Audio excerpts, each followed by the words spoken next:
I can't lie to myself anymore. It's your sister I really want." Almir's words came out dry, direct, while he didn't even bother to take his eyes off the TV show playing. Savannah responded in kind, with a coldness she didn't even know she had. Then be with her. A year later, she owned the most successful gym in Chicago, and the look on her ex-husband's face when he saw her pregnant, happy, and with a new fiancé was still the reason for her best laughs. Savannah had everything planned for Almir's birthday. A positive pregnancy test hidden in a little box and a list with over 100 baby names were the surprise that, she believed, would finally complete the family they'd been trying to build for 18 painful months. But his phone rang. It was Esther, her younger sister, the fitness influencer with a body that turned heads and a degree the family loved to rub in everyone's face. The same Esther whose bikini photos Almir liked in seconds, while Savannah spent nights getting dressed up, begging for the same attention. "I need to tell you something," he said later, still channel surfing. "Esther and we talked. She fits more with what I want for my life. 7 years of marriage, the double shifts Savannah worked to pay for his college, the physical and emotional torture of fertility treatments that wrecked her body. All thrown away because her little sister whispered in his ear, 'Then be with her.' The phrase escaped through the tears she swallowed. Only then did he look at her, shocked. 'What do you mean? You're okay with it? Don't you love me?' The question was the final nail in the coffin. "I love you, Almir, but it's clear my love isn't enough. Pack your things and go." That same night, he went to meet Esther at a photo shoot. He came back the next morning to get what was left. Her hair tie was on his wrist, the lipstick mark on his neck, and her perfume scent soaked into his clothes. They slept in separate rooms, but the truth is he lied straight to her face, saying nothing had happened. Little did he know Savannah had been suspicious for a while. Esther always opened up more to Almir than to her own friends, always calling him to work out and even hiring him as a substitute photographer.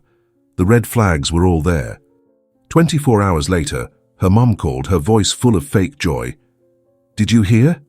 Almir and Esther finally came out as a couple. Isn't it wonderful?" 7 years of marriage turned to dust.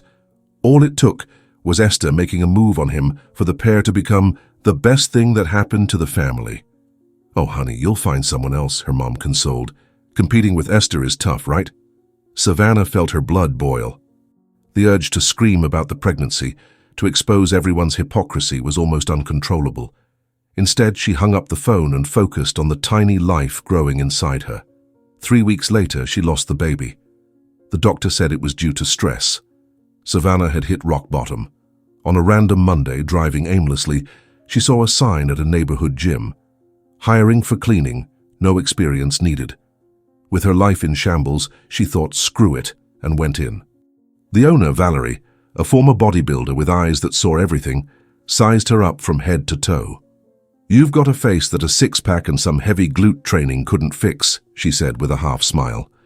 Savannah let out a weak laugh, her first in months. She got the job. There, amid the weights and the smell of iron, nothing else mattered. It was just her and the barbell. No Almir, no Esther, no family that stabbed her in the back. One day, coming home, she ran into Esther helping Almir load the last boxes. "Wow, you're all sweaty," her sister commented disdainfully, offering a napkin. "Stairs are tough for some people." They both laughed. Savannah said nothing, just went upstairs to her room while they finished the move. The gym became her refuge and obsession. Every spare dollar went to supplements and workout clothes that made her feel invincible. Valerie noticed the transformation and paid for her personal trainer certification. In 8 months, Savannah was licensed and charging $250 an hour for sessions.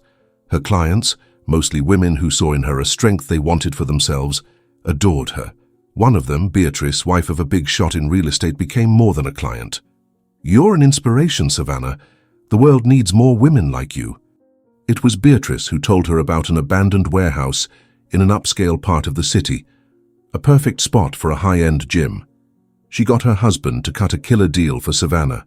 Using all her savings, she bought the place. She spent weeks sleeping on the concrete floor, eating canned food, but word of her project was already spreading in high society. Before construction even started, people from Beatrice's circle wanted to invest in Phoenix Gym. 2 months later, Almir texted, "Saw on Insta you're a trainer now. Trying to be Esther won't bring me back, okay?" She ignored it. She was on her way to a meeting with investors Beatrice had set up. She left with a $500,000 check to buy the best equipment in the world. The Phoenix opening was an event. In under 2 months, she had 750 members and over $150,000 in profit in the first quarter. "You've achieved more than any influencer ever will," Beatrice said, shocked by the numbers. "Your sister still sells her body for likes. You built an empire." Inevitably, the invite came for Esther and Almir's 1-year wedding anniversary party. Her parents insisted she go, saying Almir needed to talk to her.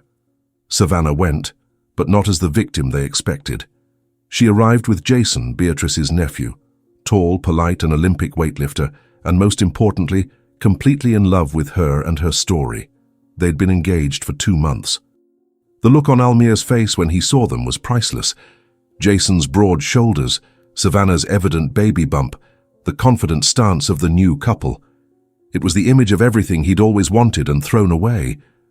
Esther was pregnant too, but looked worn out. She pulled Savannah aside, desperate. "Savannah, help me. Almir found out everything." Before she could say more, Almir climbed on a chair and clinked his glass, asking for silence. "Attention, everyone." Esther's face went pale. "This belly you're seeing on Esther," he announced to all, "isn't mine." The room went dead silent. "I'm infertile, which means my dear wife is pregnant by someone else." Then he turned to Savannah with a look of madness and hope. "Savannah, I love you. Leaving you was the biggest mistake of my life. I'll never leave you again." He started walking toward her, but Savannah stepped back, her hand protecting her belly. Jason positioned himself slightly in front of her, a silent and imposing barrier. Almir froze, his gaze finally registering Savannah's pregnancy. His expression went from desperation to confusion, then to impotent rage. Jason's hand found hers, a firm squeeze that reminded her of their promise, stay calm, no matter what. Savannah started the yoga breathing exercises, inhaling for 4, exhaling for 6. She felt a light kick, as if the baby was saying, "I'm here." Almir reached out, mumbling something about needing to talk about their future, while phones around recorded the spectacle. With a steady voice, she said, "Any conversation we have will be in writing and public." His face twisted. Without another word, she and Jason turned and walked to the exit, ignoring the whispers and Esther's pleading look near the door. In the car, the silence was broken only by the radio. At home, Savannah opened her laptop and started documenting everything. Every word, every look. Jason brought her tea, talking about the gym routine, about normal things. That normalcy was her anchor. That night, she knew the war was just beginning, but for the first time she had an army on her side. The next morning, Savannah's first call wasn't to a lawyer, but to her OB-GYN. The stress from the night before had left a trail of physical anxiety, a tension in her muscles she knew wasn't good for the baby. She explained the situation succinctly to the receptionist, who, with empathetic efficiency, squeezed her in that afternoon. The doctor, a pragmatic and reassuring woman, did a full ultrasound. The baby's little heart beat strong and steady on the screen, a rhythmic sound that calmed the chaos in Savannah's mind. "The baby's fine," the doctor affirmed, "but you need to stay away from stressful situations. Your body's on high alert." The recommendation was almost a joke, considering her whole family was a walking, stressful situation. The doctor also gave her a list of warning signs to watch for and suggested limiting contact with any source of conflict for the next few weeks, an order Savannah was more than willing to follow. From the clinic, she drove straight to Phoenix Gym, her true sanctuary. As she entered, the atmosphere was different.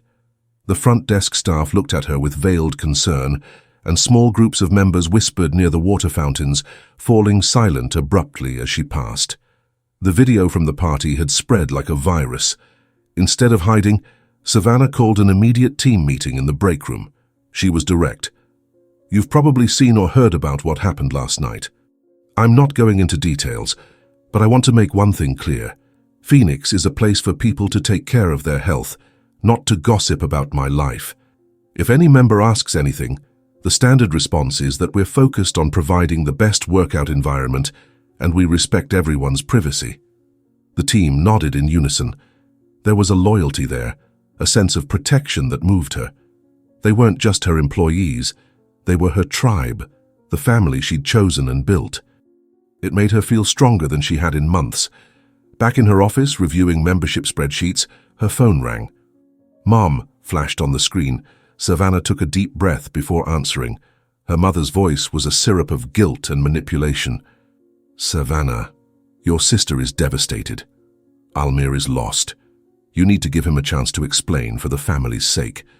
This is all a big misunderstanding that can be fixed if you just try." The old Savannah would have caved, would have felt guilty for others' pain, even as the biggest victim.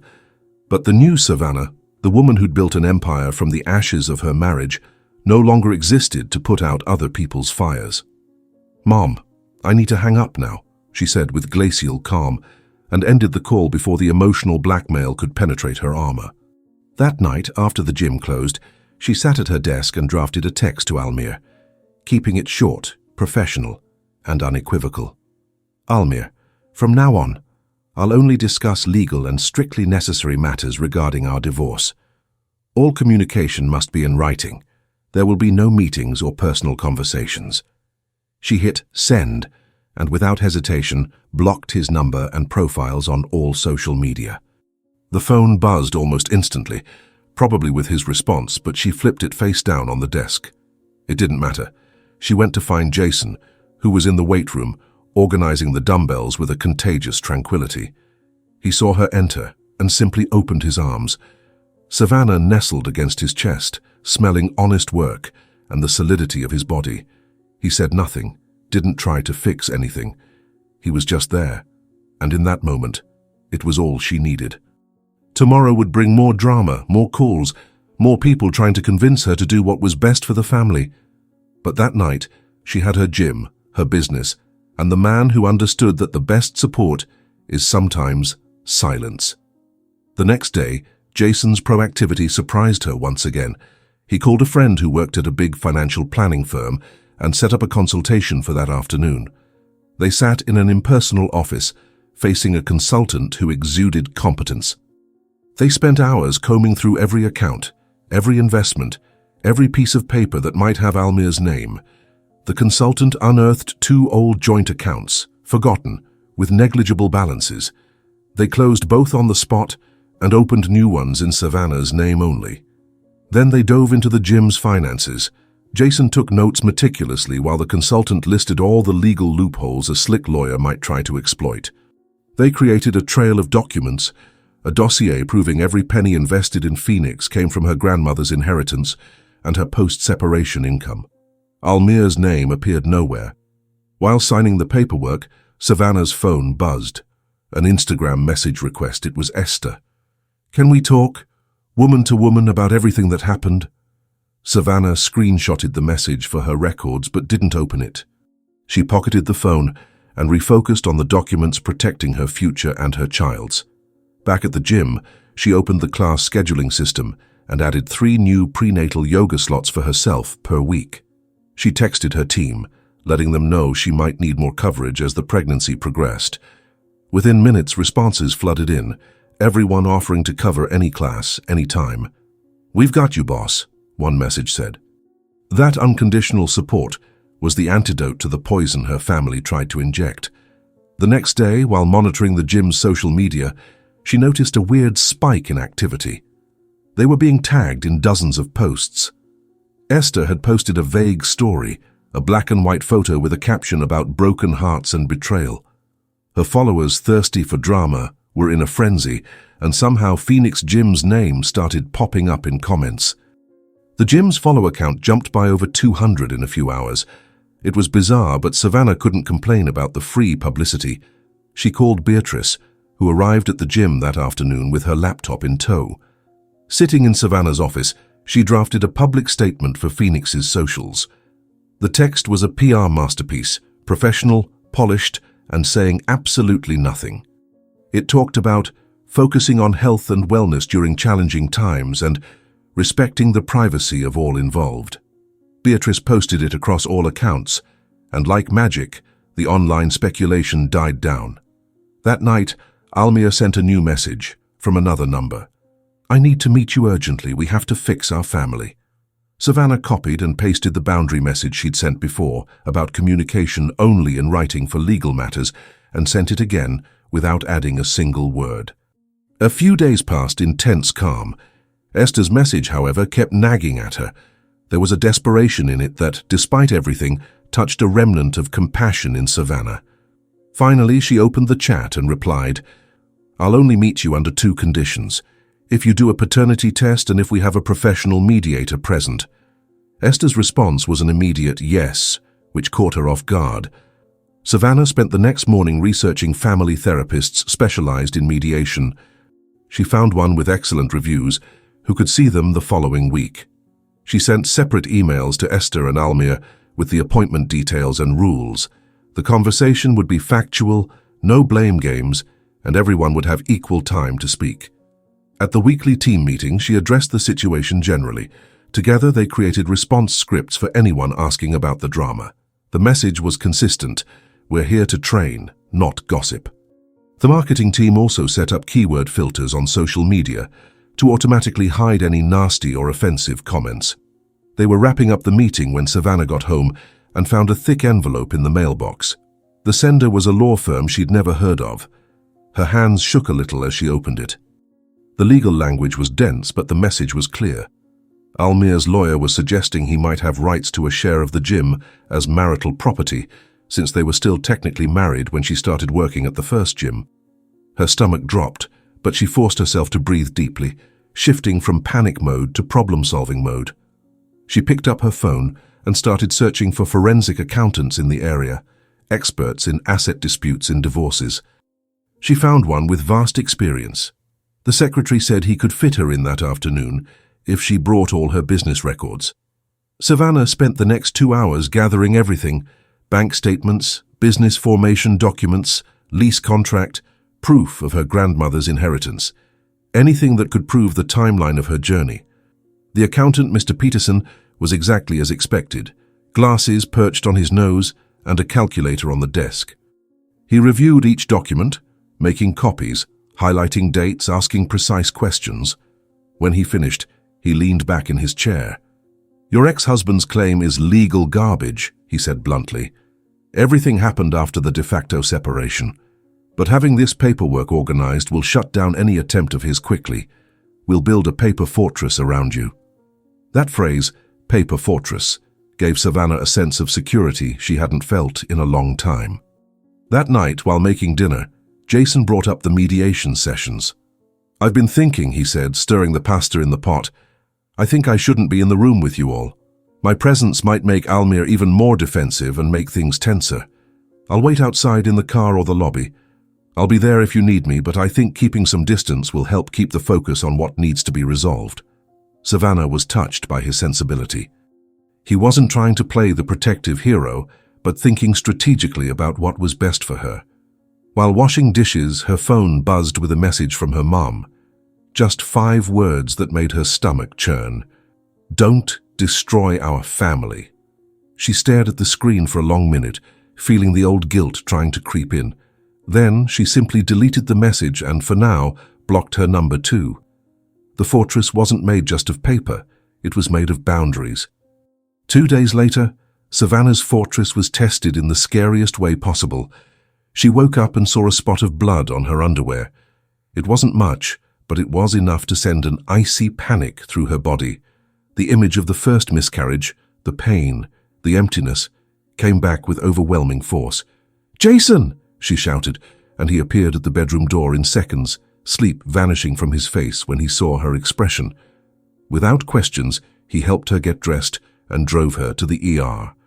On the way, while Jason drove with impressive calm, Savannah tried to control her breathing, convinced she was losing her baby, that all the stress had finally taken its toll. In triage, the nurse acted quickly upon hearing "pregnant" and bleeding. Within minutes, Savannah was on a gurney waiting for the ultrasound, her heart pounding against her ribs. The doctor arrived and, with professional tranquility, spread the cold gel on her belly. The familiar sound of the baby's heart filled the room, strong and regular. Savannah closed her eyes, tears now of relief. "Everything's okay with the baby," the doctor said. "It's spotting, likely caused by stress. It's relatively common, but it's a clear warning from your body. You need to rest more and avoid any kind of upset." He gave her a prescription for a pregnancy-safe anxiolytic and referred her to a therapist specializing in prenatal stress. That scare was a watershed moment. Protecting her child was no longer an abstract concept, it was an immediate physical necessity. The next morning, an email from the mediator arrived, bringing a sense of order to the chaos. It included available times for the first session and, more importantly, the ground rules all in writing. Facts, not feelings. No yelling or accusations. Equal speaking time and no interruptions. The mere existence of that structure loosened the knot in her chest. Savannah picked a time the following week and forwarded the email to Almir and Esther separately. Later that day, Esther messaged on Instagram. She'd already agreed to the paternity test, but now made a surprising request. "Would you come with me to the appointment for support?" The audacity was unbelievable. Savannah typed a cold, distant response. "The mediator will coordinate all scheduling. We should keep distance until the session." Esther replied with just a thumbs-up emoji. The message was clear. The old dynamic between them was dead and buried. The mediation day came faster than she expected. Jason drove her, but as agreed, stayed in the car, his silent support across the street. The mediator's office was one of those beige spaces, designed to be as neutral and non-provocative as possible. Almir was already there when she entered, dressed in a suit like he was going to a job interview, a pathetic attempt to project control. As soon as everyone sat, he started talking, reading a rehearsed speech from his phone. He spoke about how regretful he was, how he'd started therapy to work on himself. But without even breathing, he shifted tone, moving to talk about dividing assets and holdings, as if they were business partners dissolving a company. That was Savannah's limit. "Almir," she interrupted, her voice firm and cutting. "Let me be absolutely clear. There will be no reconciliation, period. Any discussion about assets will be handled exclusively through our lawyers." He stared at her, shocked by her assertiveness. The mediator, impassive, noted everything. At the end of the session, she summarized the agreements. No contact between parties until the next meeting. Esther's paternity test would be scheduled, and all financial discussions would go through legal channels. She had both signed a document acknowledging those terms. Having it officialized, documented, made Savannah feel shielded by legal armor for the first time in months. That weekend, Phoenix Gym hosted a charity event for a local women's shelter. Savannah decided to show up for just an hour to thank members and sponsors. The moment she entered, her regular clients, the women who'd trained with her from the start, formed an instinctive, protective circle around her. They skillfully steered conversations away from anything personal, keeping the curious at bay. At one point, one of her students, a lawyer, literally stepped between Savannah and a man who started asking about the family situation, changing the subject to the new equipment they'd ordered. Their loyalty was palpable. It reminded Savannah that she'd built something real there, a community that had nothing to do with Almir, Esther, or her family's toxic drama. On Monday morning, while reviewing the charity event numbers, her phone rang with an unknown number. It was a reporter from the local paper. Someone had leaked the party video to the press. "We'd like a statement from you on the situation," the woman said. Savannah took a deep breath and recited two perfectly rehearsed, boring sentences.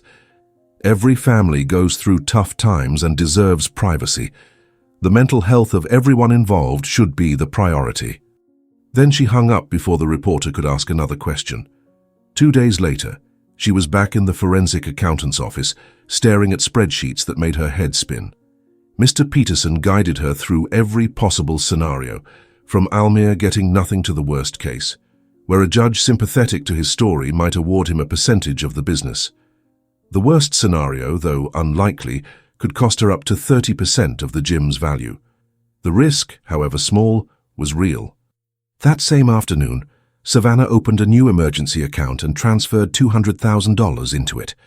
It was her war fund, a safety net if things went very wrong. That night, Jason found her in bed, staring at the ceiling, lost in thought. He lay down beside her in silence for a while. Then he cleared his throat and said, "I've been thinking about us, about the wedding we were planning." Her heart sank. "I worry that people will always compare me to Almir. That I'll never be seen as myself in your life, but always as the replacement." His vulnerability disarmed her. They talked for over 2 hours, about fears, about the future. They decided, together, to slow everything down. The wedding could wait. The important thing was strengthening the foundation of what they had, away from the shadow of her past. The priority was getting through the legal and emotional storm, and only then thinking about celebrations. The next morning, Savannah went to her first childbirth prep class at the hospital. The instructor was a small, energetic woman, mother of 5, who taught breathing techniques with the authority of someone who'd been in the trenches. She talked about the importance of women advocating for their own bodies and wishes during labor, not being passive passengers in the process. "You need to be the CEOs of your births," she said. While practicing the breathing exercises, surrounded by other pregnant women, all with the same mix of anxiety and hope, Savannah felt a new wave of determination. She wouldn't be a victim of her circumstances, not in court, not in the delivery room. 3 days later, in the second mediation session, the inevitable happened. Esther broke down. Tears streamed down her face as she admitted with a choked voice that the father of her child was a photographer she'd worked with on several campaigns over the last year. The mediator noted the full name and contact info while Esther stared at her own hands, the picture of complete defeat. She said the photographer, Edwin, knew about the pregnancy but was undecided about what to do. The mediator promised to contact him within a week to discuss the paternity test and possible co-parenting arrangements. Savannah watched her sister shrink in the chair, the successful influencer persona crumbling to reveal the scared, lost young woman underneath. She felt no pleasure in it, just a deep weariness. The web of lies was finally unraveling, and the wreckage was ugly and painful for everyone. Later that week, the mediator called Savannah with an update. Her voice was calm and factual, a beacon of professionalism amid the storm. Edwin, the photographer, had been contacted and, to everyone's surprise, agreed to cooperate fully. He'd already scheduled his own paternity test and seemed willing to discuss his duties and rights once the results came in. According to the mediator, he appeared genuinely relieved to have a neutral party managing the situation instead of dealing directly with Esther's drama and Almir's fury. There was an unexpected sense of decency in his attitude that contrasted sharply with the chaos created by the others. On the following Monday, a thick envelope forwarded from the mediator's office arrived for Savannah. Inside was a summary of Almir's therapeutic evaluation. The report, written in clinical and detached language, detailed sessions where he was working on his deep feelings of inadequacy related to infertility and his need to control narratives when feeling threatened. Reading about his complexes and insecurities gave Savannah a pang of pity that lasted exactly 3 seconds. It was the time it took for her to remember the nights she cried alone, the money she spent, the physical pain of treatments, and the public humiliation he'd put her through. She filed the papers with the rest of the documentation, her paper fortress growing thicker and more impenetrable every day, and turned back to the gym's financial balance. The Friday of that week marked a crucial turning point. Everyone met at the mediator's office to sign a financial freeze agreement. The document, drafted by lawyers, prevented any party from moving large sums, selling assets, or making significant financial decisions while the asset evaluation was ongoing.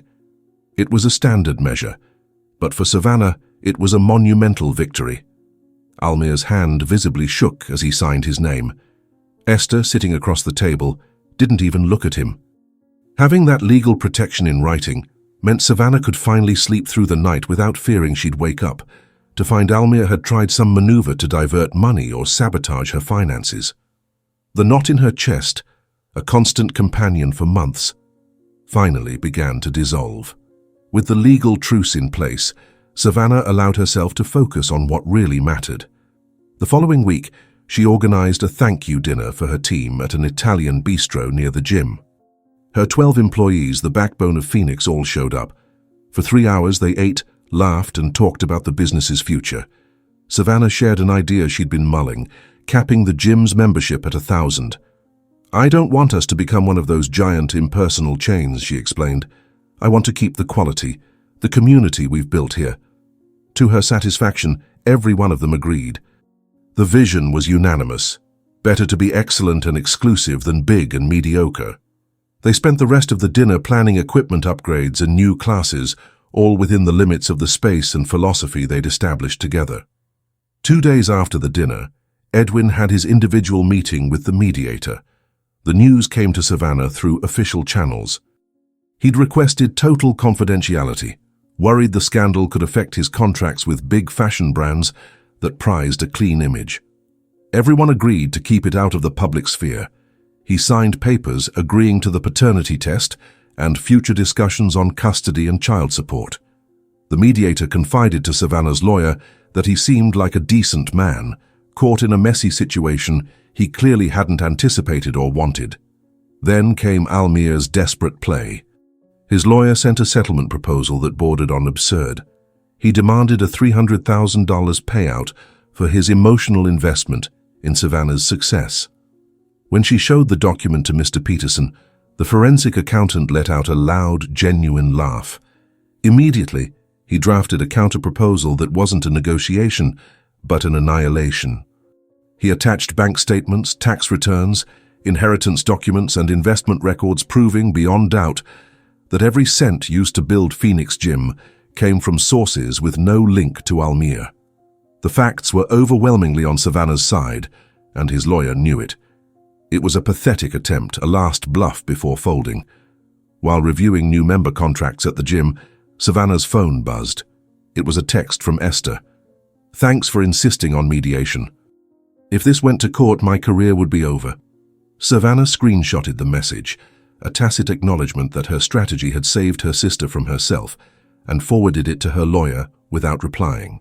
That afternoon, she had a checkup with her OB-GYN to finalize her birth plan. The doctor reviewed every detail, ensuring Jason's contact info was in the system as her primary companion and trusted person. She handed Savannah a folder with copies of everything. "Keep one at home and one in the car, just in case." After the appointment, Jason met her in the parking lot. Sitting in the truck, they went over the papers together. He programmed the maternity hotline number into his phone and made notes on which entrance to use on the big day. That meticulous planning, that quiet partnership, was the opposite of the impulsive chaos that had defined her marriage to Almir. 3 days later, the inevitable lab encounter happened. It was paternity test day. The atmosphere was heavy and awkward. Almir went first, then Esther, and then Edwin, who arrived in a rental car, looking profoundly uncomfortable but cooperative. A technician collected cheek swabs from each. The mediator recorded all sample serial numbers and informed them results would take 2 weeks. In that sterile environment under fluorescent lights, the truth was about to be scientifically sealed. In the days that followed, Savannah noticed the online gossip about her family had practically vanished. Without new drama to fuel the fire, public interest waned. Her gym's social media returned to normal. On Friday, the forensic accountant called with the complete preliminary financial report. Page by page, he demonstrated how her grandmother's inheritance funded the down payment and how renovation costs came from her post-separation income. Equipment was bought with business loans she obtained based on her own trainer earnings. Almir's name wasn't on a single document. His lawyer would be an idiot to pursue this after seeing this report, Peterson concluded. The next mediation session was set for the following Monday. Savannah arrived armed with her paper fortress. Almir sat across the table, not with a lawyer, but with a typed statement his therapist helped him write. He read it in a slow, monotone voice, taking responsibility for his choices and the pain he caused, but without asking for forgiveness or reconciliation. It was a performance, but one that served the purpose of closing the chapter. Savannah kept her face neutral and just nodded when he finished. The mediator made copies for everyone, and they moved to the next agenda item. That night, Esther posted on her Instagram that she was taking a break from social media to focus on health and family. The comments section exploded, but she didn't respond to anyone. The curtain was closing on the circus. Savannah felt the last remnant of tension in her chest dissipate. She was sleeping better, and Jason noticed, commenting with a smile as they prepared breakfast together. Life was slowly returning to a normal rhythm. Exactly 2 weeks after the test, the results arrived. The mediator called each of them separately before the group meeting. The confirmation came without surprise. Edwin was the father of Esther's baby, with 99.9% certainty. Even though it didn't affect her directly, knowing that issue was finally resolved brought Savannah a strange sense of relief. The last ghost of that lie had been exorcised. With Edwin's paternity scientifically confirmed, the mediation dynamic shifted. Esther and he started meeting separately with the mediator to map out a co-parenting plan. The information came to Savannah filtered and professional, but what she heard was surprising. Away from Almir's toxic influence and family pressure, Esther and Edwin were being incredibly mature. They discussed custody schedules, financial support, and even details like the baby's health insurance. Edwin, whose freelance photography work gave him access to a good plan, offered to add the child to his coverage, a gesture showing commitment no one expected. They agreed on joint legal custody, with Esther having primary physical custody and Edwin getting weekends once the baby was old enough. The mediator commented to Savannah's lawyer that the pair was communicating more effectively than most married couples she worked with. It was as if, once the cancer of deception was removed, they could start building something functional, even if unconventional. Meanwhile, Almir's lawyer, faced with the mountain of financial evidence compiled by Mr. Peterson, finally convinced his client to face reality. The claim on the gym was unsustainable, and pursuing it would only result in mounting legal fees and a humiliating court defeat. They drafted a final settlement proposal, in exchange for a goodwill payment of $20,000, a tiny fraction of what he'd initially demanded. Almir would sign a document waiving all future claims on Savannah's businesses, present or future assets. Savannah agreed without hesitation. The amount was insignificant. What she was buying was peace and definitive legal closure. The final signing meeting was scheduled for a Thursday afternoon at the mediator's office. Almir's signature on the paper was shaky, but he signed every page, his face a mask of resignation. The mediator stamped and notarized each copy. When she handed Savannah her certified version, the knot in her chest, which had been her companion for so long, vanished completely. It was the sound of the last prison gate closing behind her. Free from legal and emotional shackles, Savannah dove back into her routine, but with a new lightness. The gym was her kingdom, and she ruled it with quiet confidence. The pregnancy progressed without further scares, and every day she felt more connected to the daughter growing inside her. Jason was a constant, calming presence, accompanying her to every appointment, practicing breathing exercises with her at night, his hand always finding hers in moments of anxiety. Everything seemed, for the first time in a long time, calm and under control. Until, 5 weeks before the due date, the universe decided the calm had lasted long enough. Savannah was in the middle of a morning spin class, pedaling to the pulsing music, when the first contraction hit. It was a sharp, deep pain, so intense she had to grip the handlebars to not fall. She tried to continue, thinking it might be a false alarm, but the second came just 3 minutes later, stronger than the first. One of her regular students, a nurse, jumped off her bike. "Savannah, you're in labor." She helped her down and led her to the office, while another student called Jason. He answered on the first ring. "I'm on my way." 12 minutes later, he burst into the gym, his face serious but completely calm. He helped her to his truck, grabbed the maternity bag they'd stashed in the trunk weeks earlier, and drove steadily and quickly, while Savannah breathed through the contractions that were getting stronger and closer. The birth plan they'd rehearsed so many times kicked in. The maternity team was already alerted and waiting at the emergency entrance. They wheeled her to a room immediately. The pain was overwhelming. The nurse examined her. "You're already at 6 centimeters dilated," she announced. "That explains the intensity." Jason held her hand, counting with her through each contraction, his voice a constant mantra amid the pain. The hours dragged on, a blur of machine beeps, nurses coming and going, and pain that came in relentless waves. Around the 8th hour, progress slowed. The baby's heart rate dipped slightly, prompting the medical team to move with renewed urgency. The doctor came in and explained the situation. "If things don't progress soon, we may need to consider a C-section." Fear, cold and sharp, pierced the fog of pain. Savannah squeezed Jason's hand harder and focused on pushing with all her strength when they told her. Another 4 hours passed, 4 hours of excruciating effort, position changes, the doctor using a vacuum tool to assist, and then, finally, at 3:47 a.m., with one last scream that tore her throat, her daughter came into the world. They placed her on her chest, a tiny, wet, noisy being. Her cry was the most beautiful sound Savannah had ever heard. Jason, whom she'd never seen cry, had tears streaming down his face as the baby gripped his pinky with surprising strength. The nurses took her to clean and weigh while Savannah was stitched up. 7 pounds and 2 ounces of healthy perfection, despite arriving early. That night, while Jason slept in an uncomfortable armchair beside her bed, Savannah picked up her phone. With fingers trembling from exhaustion and euphoria, she typed a short message to Esther. "I hope your labor is smooth when your time comes. Take care." It felt strange, but also right. It was a period, a unilateral gesture of peace. Esther read the message, but didn't reply. And that was fine. They spent 2 more nights in the hospital, a crash course in diaper changes, breastfeeding, and deciphering different cries. When they finally got home, they found the porch full of food containers. Her gym team had organized a full meal train. There were casseroles, soups, salads, all labeled with heating instructions. Savannah texted her manager with the scheduling system passwords. "Handle everything for the next 2 weeks," she wrote. The reply was a thumbs-up emoji and, "Enjoy your daughter, boss, we've got this." 3 weeks later, with a newborn in tow, Savannah had to attend the final mediation session to sign the divorce papers. Jason stayed in the waiting room with the baby. Almir looked different, calmer, maybe thinner.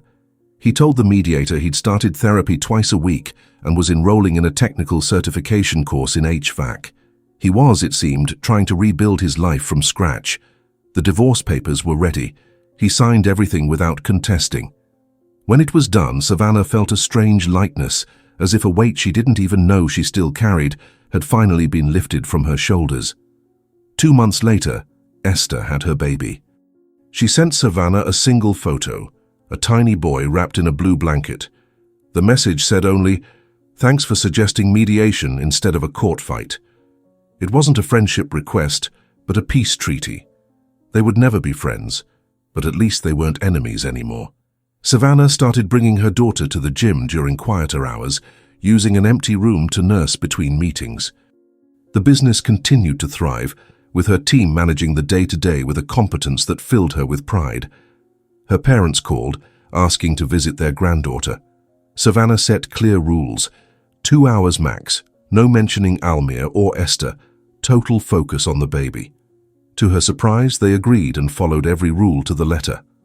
That weekend, while sitting on the living room floor surrounded by baby clothes, Jason spoke. "Maybe we should think about getting married next year.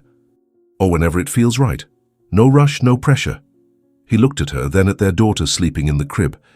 Just 2 people building something real together. Savannah smiled. They had all the time in the world. With the dust finally settled, Savannah's life found a new rhythm, a symphony of nighttime feedings, business spreadsheets, and Jason's constant, comforting presence.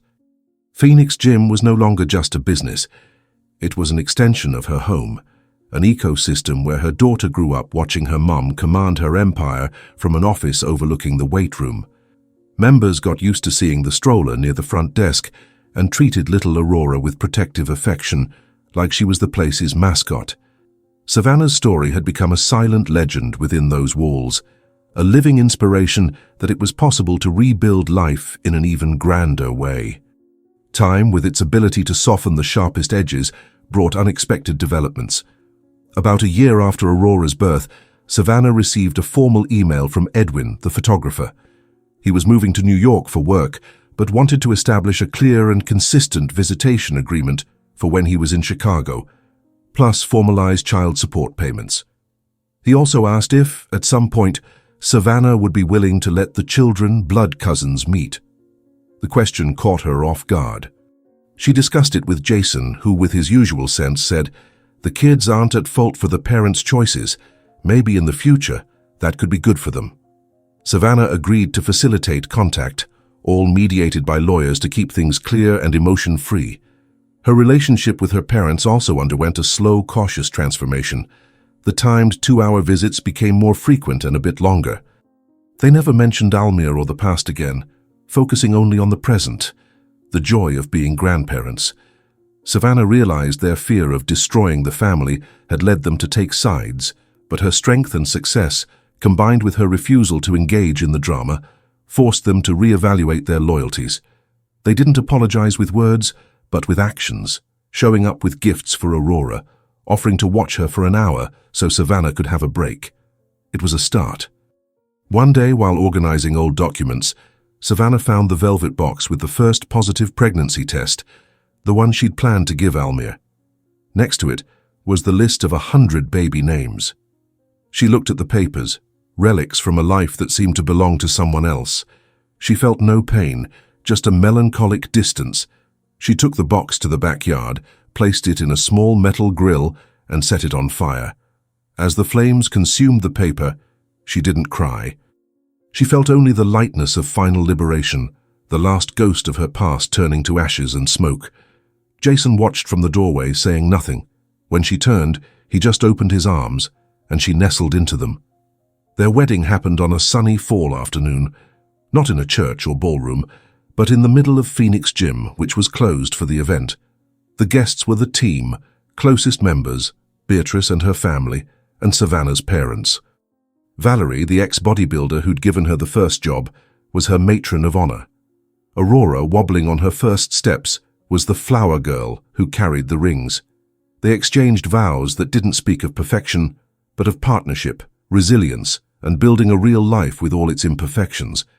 After the ceremony, as guests celebrated, Savannah stepped away for a moment and looked at the room. She saw her students laughing, her team dancing, her daughter in her dad's arms, her husband looking at her with a love that needed no words. She thought of Almir and Esther. She knew, through Beatrice, that they'd separated soon after Esther's son was born. Almir had moved to another city, and Esther struggled to rebuild her influencer career, now with the complexity of single motherhood. There was no triumph in Savannah's heart, no glee at their misfortune. There was only the understanding that everyone reaps what they sow. She'd sown seeds of pain and humiliation in a soil of resilience and reaped an empire and a family. They'd sown seeds of deceit and selfishness and reaped loneliness and ruin. Jason approached and hugged her from behind, resting his chin on her shoulder. "What are you thinking about?" he whispered. She turned to him, her face lit by a genuine, serene smile. "I'm thinking that the best revenge isn't success," she said. "It's peace." And for the first time in a very, very long time, she felt completely at peace.